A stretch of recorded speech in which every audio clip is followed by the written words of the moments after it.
Welcome to the Mild Opinion Podcast. I'm Logan, And I'm Luke. and today we will be discussing the newly released Spider-Man Brand New Day. Now that we've both seen it, Yes. so we'll start off with your thoughts. What do you think about it? Yeah. So I feel like at first I kind of had to like sit with it a little bit to see how I really felt. Like I liked it off the bat, but I kind of had to let it sit a little bit to see where I would place it among other Spider-Man projects. And I think I could be under fire for nostalgia blindness here, but I still would put No Way Home above it in terms of Tom Holland movies, at least, not like all of them. But I think other than that, it's probably my favorite Tom Holland Spider-Man movie. All right. And I will say, and this is what I hope for, and I think a lot of people would agree with this, I feel like it is the best, like, Tom Holland Spider-Man character movie, like the character of Spider-Man. Yep.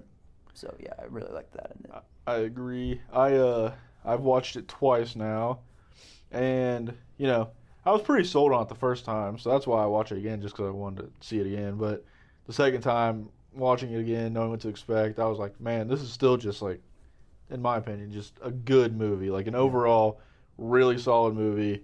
Didn't have many complaints. I do think that as far as Spider-Man goes, and like Tom Holland Spider-Man, this is the most Spider-Man Tom Holland has ever been, like as Spider-Man.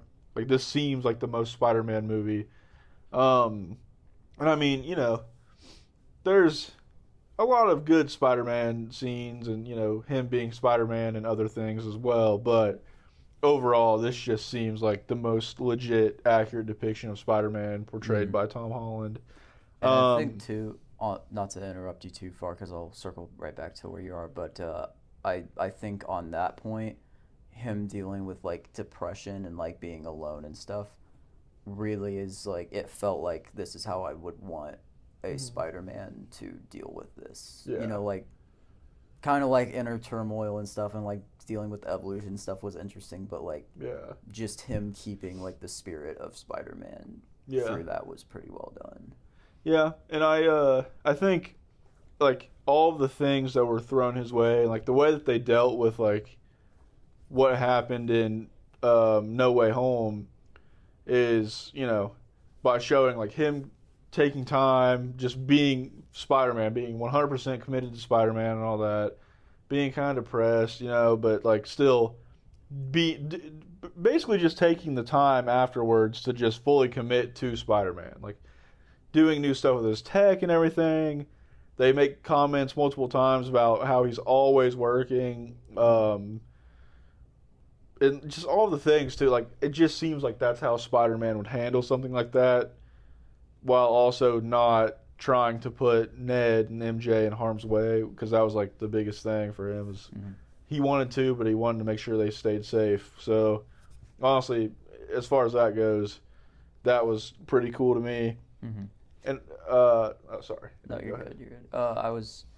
I think, too, like, with this movie, like, by the end of the movie, at least it seems like Ned remembers everything after, like, the handshake and everything.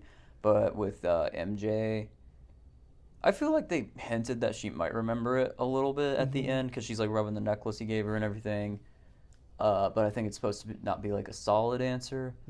But I do like that they didn't immediately just, like, walk back on the decision that he made, and that he was still struggling with, like, the choice of it to keep them safe, which, and I actually just thought of this as I was saying this, I could see that being problematic down the line, because, like, he had the whole conversation with Aunt May in the flashbacks here, where she was talking about how quickly things can become bad, and in regards to her, that was true, because she ended up dying as, like, a consequence of his actions as Spider-Man. But think about, like, Andrew Garfield's Spider-Man here went through the same thing of, like, cutting off Gwen Stacy, but then he, like, backtracked because he was like, oh, I don't care, like, I want to still, like, live my life and stuff, and he did pay a very bad consequence for that.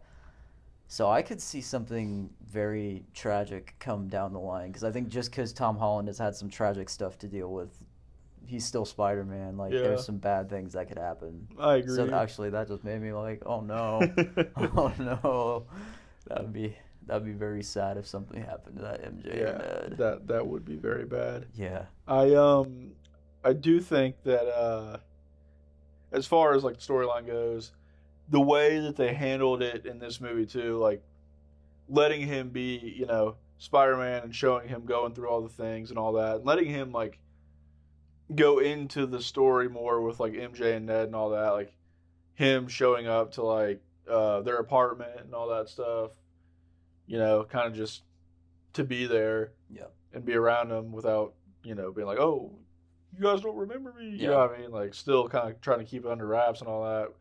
Stuff like that was pretty cool. Like, and letting the story play out as well with like, not just being like, oh yeah, watch Spider-Man fight this bad guy. Cause like it addressed all of the things that needed addressed, with like his depression and all that. But also you were like, well, he's still fighting a bad guy and all that. Like he's still trying to solve this. There's crime in the city and all that he's still facing while also just dealing with these issues. So I think they've done a good job of like intertwining the two kind of stories, like the superhero story, the Peter Parker story, and the Spider-Man story. Yeah. Which I thought was pretty good, especially toward the end. It kind of shifted from the Peter Parker story, a mix of both, and then at the end it was more the Spider-Man story. So I thought that was pretty cool. Yeah, and I think too with that, it was interesting. I feel like this movie was really like telling on kind of the shape of their world to come, because it's like this is now a world where like it's very common for people to have superpowers and stuff. Like it's like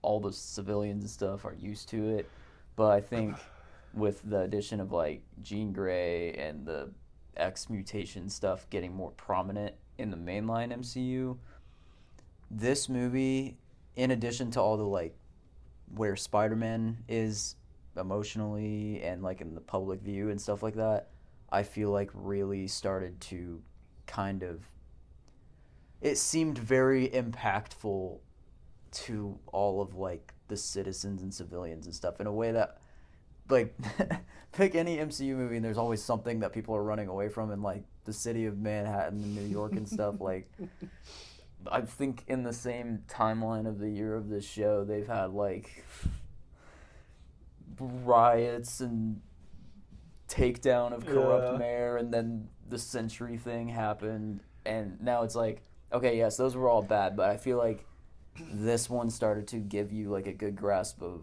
especially with damage control, of like how that world will respond to mutant kind when they come. And with Peter Parker, I think it put him in an interesting position of like already being sympathetic to that before that even becomes like a really hotline issue. But because he did take the stand against damage control once he realized that that's where they were going with it. But I don't know down the line who all will be on what side of that. So I just think it was like telling in a lot of ways of like a lot of stuff to come. Yeah. And I will go somewhere real quick without getting too far into it, just for time's sake and everything. A lot of people complained about not having, a real main villain, one of Spider-Man's iconic villains, being the antagonist of this movie, which is understandable.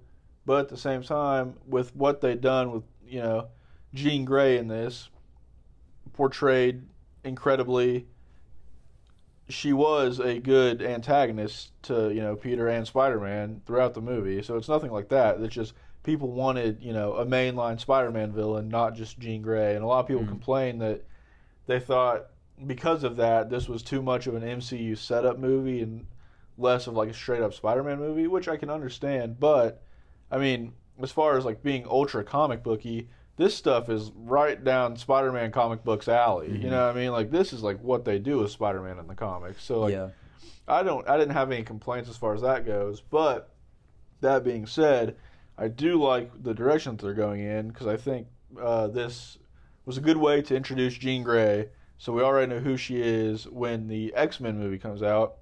And I think this will have to do with, like, Bill Metzger and all that, damage control and all that stuff.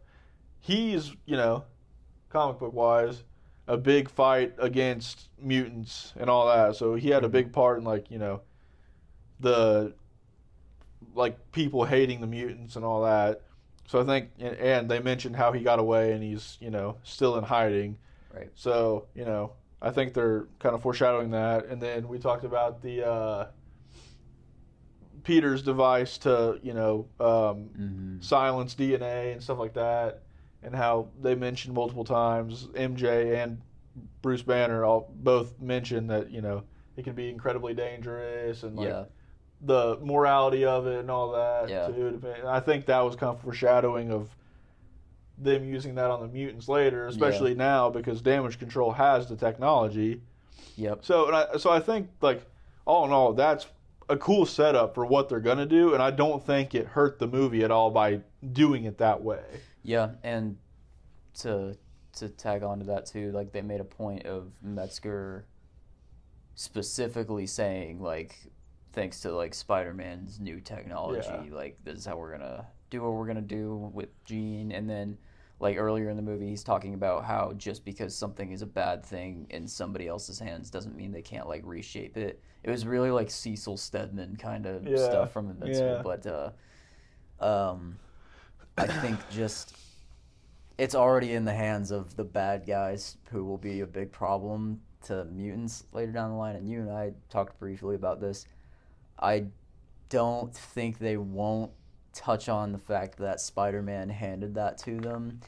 And it's like, yeah, he's already made nice with Jean Grey, but especially when they get deeper and deeper into like the other mutants and stuff, like there are certain mutants who that could make a lot of problems and like a lot of enemies for Spider-Man down the line too. If they're like, oh, it was this guy.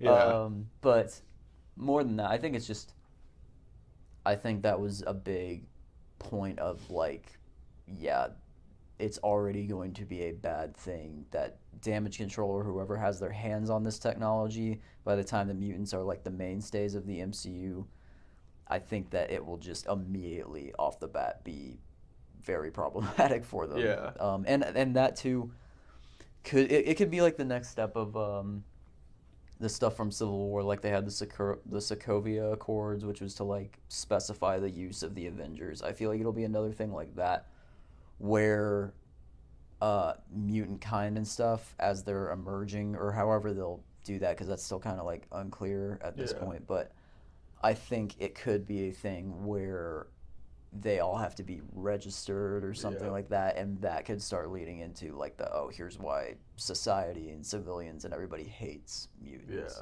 And so I think that was just, this movie had a lot of like dark foreshadowy implications, despite having some moments of like overcoming inner demons and like shaping up and deciding what's right and wrong and stuff like that. So it was, the more I think about it, the more I'm like, oh, there's some bad things probably coming from a lot of what happened in this movie. I agree. Yes, is MCU set up.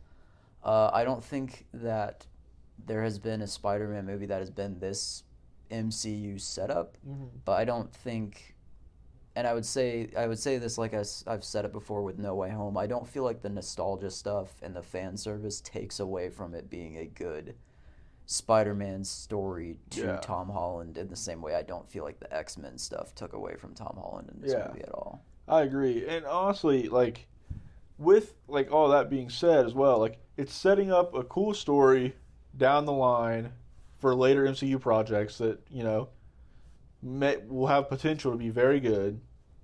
But also, it doesn't take away from this storyline at all. You know what I mean? Like, the Jean Grey parts and like the damage control parts and all that, it made sense for the movie. None of it was bad in the movie either. Like, it was cool in the movie.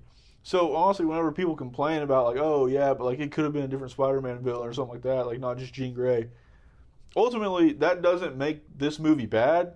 That just means that like they wanted a different movie. That, because if that was the case, this wouldn't be the same movie. You know what I mean? It's like, ultimately, if you didn't like that part of it, it's not that Brand New Day was bad. It's that you wanted a different movie. Yeah. And that's fine, but that doesn't mean the Brand New Day is bad because of it. Yeah, and I think too, just, I think if you look at this movie, like you take a step back, there's like two different ways to look at it, which is like, yeah, it can be that you could feel like this could have been an X-Men thing down the line that was dealt with, as opposed to putting it into a Spider-Man movie and like the Spider-Man elements could have been like capitalized on with a Spider-Man villain being the one who's problematic and him trying to figure out what to do with his life now and stuff.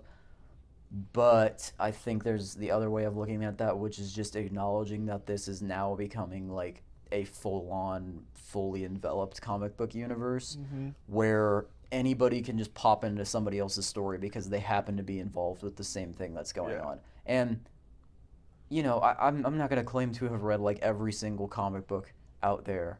Like I know some people would go through and tell you so many storyline crossovers and everything, but I think with Spider-Man and so many characters like him, or just in general, there are so many just random events where it's this person's comic book, but they're happening to deal with this stuff from somebody else's world.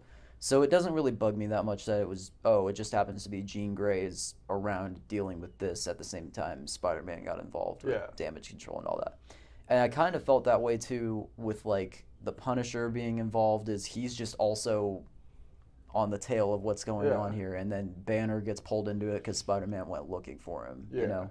So that didn't really bug me that much, and it kind of did make me feel like the MCU world around what's going on in Spider-Man here felt very like alive in the movie, which I think is the strength of it. Yeah, and I agree. And also, as far as that kind of stuff goes, like, yes, this is setting up, you know, what will probably be the X-Men movie, but at the same time, with, you know, DeWolf and all that, and Spidey and Frank Castle being pretty tight now and all that, it seems like we're going in the direction that this is setting up like street tier, like solid street tier Spider-Man. Like, you know, who knows? Maybe we'll get some more Spider-Man and Frank Castle. Maybe we'll get some, you know, Spider-Man and Daredevil. I'm sure it's coming. With the way that they're setting up I hope. the MCU, like New York street tier stuff with everybody. Because, like, also, there's going to be some sort of crossover, I'm sure, between at least some of the characters on the street level, because in the comics, Agent DeWolf is murdered by Sin Eater, who is a Punisher villain. So, I mean, like, I'm sure there will be some overlap somewhere from something. Like, that seems like the way it's going to go. Yeah, and I think, too, something else I want to touch on here, too, is I think Spider-Man with Punisher in this movie specifically, like, their dynamic was really great because they're obviously, like, two very different ends of the spectrum morally. And that's also, like, you watch Daredevil, and it's like, yeah, Daredevil himself as a superhero is, like, grittier, like, blood-in-the-teeth, fist-fight kind of guy, but he also kind of aligns more so with Spider-Man of, like, I can't kill people and, like, need to save innocent people, where Punisher's just, like, put down the bad guys, like, all of them. And I think that this put more of, like, a charming tone on it with Spider-Man and Punisher, where they're kind of just, like, we vastly disagree with each other, but we're still, like, trying to accomplish the same thing.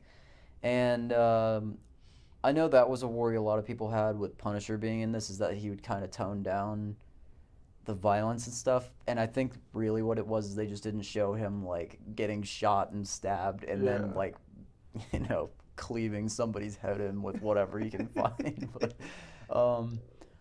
I think it elevated him in terms of that when he goes after and, like, shows up and with Hulk and stuff, it elevated him in the sense that, like, he's no longer just dealing with, like, criminals and stuff. He's also, like, a part of that mainline MCU where he can just stumble upon Hulk and be like, all right, here we go. Yeah. So, yeah, I think that is a good tell on other street tier heroes that would be, like, dealing with Spider-Man a lot.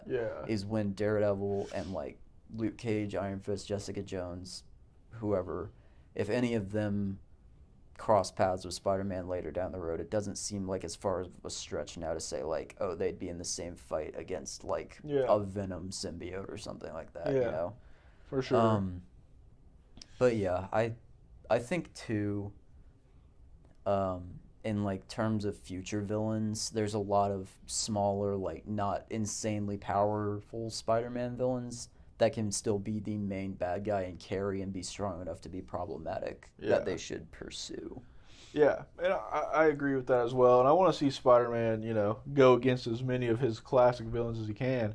But honestly, at this point, you know, because like we haven't seen Spider-Man cross paths with Kingpin yet or anything like that. But the same way, I would, now that we've like established what we know, I wouldn't care if we saw something like Scorpion appear in like something like Daredevil or something like that, even Yeah. if it's just small, like a small thing or something like Yeah. that. Or like the crossing of it, you know what I mean? Like the intermeshing of like the heroes and stuff. Like I don't want Venom to show up in Daredevil Born Again and Yeah. just get taken out, Yeah. by Matt. But like at the same time, I wouldn't mind seeing random people here and there, you know what I mean, from doing whatever, Yeah. just crossing paths, doing whatever. I wouldn't mind seeing a Spider-Man cameo in Daredevil or anything like that. Just show up, do something real quick, and then Yeah. be gone. Like I wouldn't mind any of that stuff, just because it, like you said, it feels like it's starting to become an intertwined Marvel universe, not just the Marvel movie universe. You know what I mean? Like Yeah. it seems more organic now than it was. Yeah, like turning the page of a comic in a Spider-Man comic book, and then it's like, oh, the Punisher is now involved in this situation. Yeah. Or like, Spider-Man needs help with this issue that's going on. So who else does he know that's in this world? He goes to like Bruce Banner. Yeah. So I like that. I was gonna ask you, do you have a villain above like all others that you want to see in the next Spider-Man movie? Because I'm assuming in the next Spider-Man movie they'll probably hop into one of his actual like his bad guys. Yeah, I think if I had to pick, I wouldn't mind seeing MCU Venom, but I feel like that one's got to be a pretty big thing to see Yeah. MCU Venom.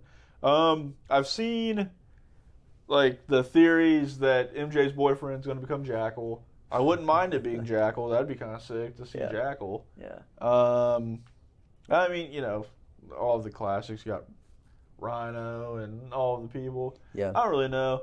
I think if I had to pick one above all else, though, I would probably say Venom, just because he's one of the more iconic ones that we haven't seen him go up against yet. And that can be like a multi-movie ordeal going on too. I kind of would like to see a Venom and symbiote suit storyline intertwined with another bad guy going on. Yeah. So,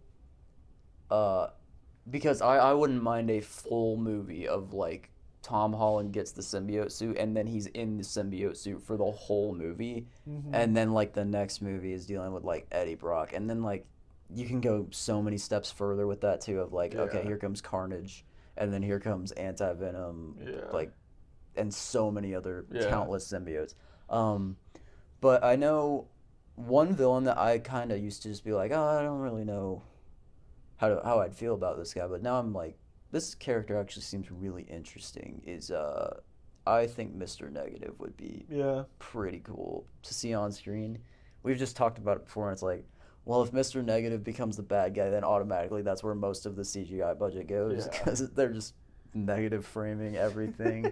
And he has a lot of... I don't really understand how his powers work. I know he can, like, shoot negative energy or something, stuff like that. But with us talking about street tier villains and storylines for Spider-Man, I know he's, like... Yeah, he's, like, superpowers, but he is the head of like a crime organization. Like he's not just like, I'm Mr. Negative, like negative. Like he's a organized crime dude. So I think characters like him be cool. I have a hard time. I really was going into this movie a while back thinking like, after I saw Daredevil Born Again, it's probably gonna be Kingpin. No.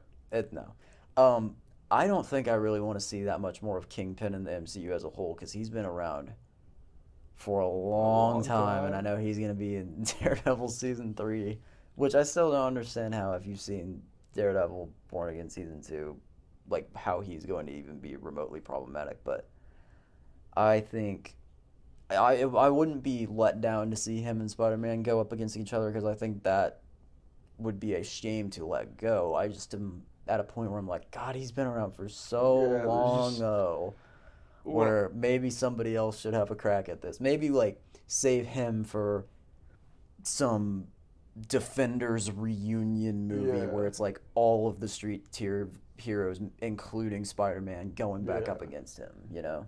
Yeah, and I think as well, like as far as that goes, we're kind of skewing off a little bit, but as Yeah. far as that goes, like with Kingpin and everything, it's like yeah, he is like iconic villain and stuff, and like especially in like the live action Marvel stuff, especially with Daredevil, like him and Daredevil will go back and forth, like the main guy. But I'm like, Yeah. at what point do we let that go and let Daredevil fight somebody else? Like Yeah. anybody, Anyone pick else? somebody in New York that's a Marvel villain and make them fight Daredevil. Yeah. Like Yeah, because now could be anybody. Kingpin has been defeated 3 separate times in 3 different ways, and then he keeps coming back, and he's still not like he suffered his third defeat, and he's still not gone from the MCU forever, not locked away for the rest of the timeline of the MCU. So Well, and also we're not even including Hawkeye. He got beat by Hawkeye what do you mean? in the Oh yeah, in yeah. the Hawkeye Okay, show. so 4 times. Yeah, Yeah, he got beat in the Hawkeye show. when he got hit by a car, shot in the face, and blown up. Oh man.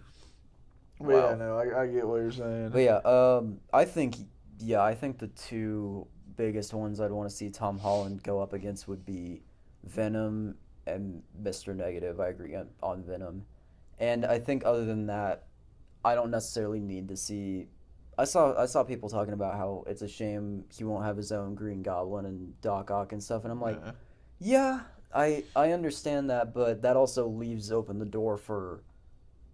I'd say Spider-Man is up there as like a contender for the #1 spot between him and Batman of like the greatest Yeah. villains of all time. So like go into some unknowns or some really Yeah. lesser known characters. I mean, look at what they did with Across the Spider-Verse, and like Spot was supposed to be like the villain of the week, and he's now the villain of the franchise. Yeah. So I I think there's just a lot of opportunity Yeah. in that. I agree, and I think also with like not having Doc Ock and not having Green Goblin stuff like that, it kind of works for Tom Holland Spider-Man just because realistically, maybe it's just nostalgia. I don't know. But we've already seen Tom Holland go up against the best versions of those two villains that we'll probably ever have, or at least Yeah. nostalgia. Like, I can't think of anybody who would play a better Goblin than Willem Dafoe. You know what I mean? Yeah. I just can't think of a better Doc Ock. Like, it's just not. So, why would you run it back with new people who probably. Yeah, You know? who people are gonna say, well, they're not Alfred Molina and Willem Dafoe. Yeah, we already watched Tom Holland fight these villains, but just better. So, like, why? Yeah. You know? Yeah, for sure. But, yeah, no, that's kind of how I feel about it. I think, touch on one more thing real quick. What were your thoughts on the Hulk in this movie? Because that was one thing that I was like, well, hopefully it leads somewhere cool again, because I'm tired of the smart Hulk narrative and all that BS. Yeah. But also just the way that he looked and like the things that he was doing in this movie, I was like, dude, this is so cool. Yeah, it kind of, I feel like, for how small of a scale of a fight the Hulk was in it, it was still like, oh crap, that's the Hulk we've been missing for a while. And yeah. I think that kind of like breathed some new life into actually caring about that character. Yeah. Because I just feel like the past few times Hulk has shown up, it's been in such a like lackluster way, and now it's like, oh yeah, now it's like it might be kicking the door back open into like it being an actual struggle with Banner and not him just being like, well, I figured everything out and I'm okay. And then when I turn into Hulk, it's just like, nah. Yeah. Now it's rage monster, scary Hulk. So that I hope sticks around, and I liked that whole sequence with him. Because I feel like in the theater while I was watching it, and it kind of like throws you into the middle of the scene of Jean attacking Damage Control, and they're all like hidden in the vault, and you hear like slamming and stuff. I was sitting there for a second like, what is going on here? Like everything's destroyed, and I was like, oh, I know who that is. Yeah. Yeah, so that was... I kind of have a little bit of renewed faith in Hulk, even though I know there's some strange behind-the-scenes stuff right now. Yeah. But I hope that gets figured out and they take some new directions with him, too. Yeah. Also, it was really cool to see Spider-Man and Hulk like number 1 and number 2 for Marvel go at it like that. That was pretty cool. Yeah. Yeah. Yeah. But yeah, that's about all I have to say about Yeah, Spider-Man. that's all I got. All right. This has been the Mild Opinion Podcast. Thank you for listening. We'll see you next time.